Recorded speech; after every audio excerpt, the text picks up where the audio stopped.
Ние во нашата нова програма, наречена Реално, предвидовме изградба на нов театар во Прилеп.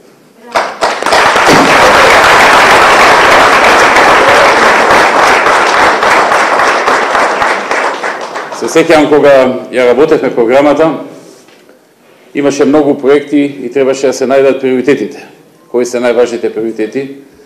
Зборувавме за Прилеп, се разбира, и беше споменато дека театарот е исклучително стар, мал, несоодветен, особено несоодветен за успесите што сега ги има Прилепскиот театар во последните 2 декади. И јас немав двумење, кажав дека Прилеп треба да добие театар, без двумење треба да влезе во приоритетите.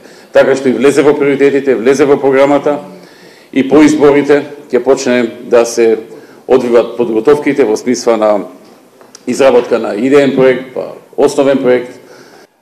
Планираме и темелна реконструкција на Домот на културата. Тој во некои делови е веќе реконструиран, меѓутоа сега ќе се направи една темелна и сеопфатна реконструкција, зашто исто така ќе пристапиме прво кон изработка на идеен и па основен проект, па потоа оние тендери за изведба,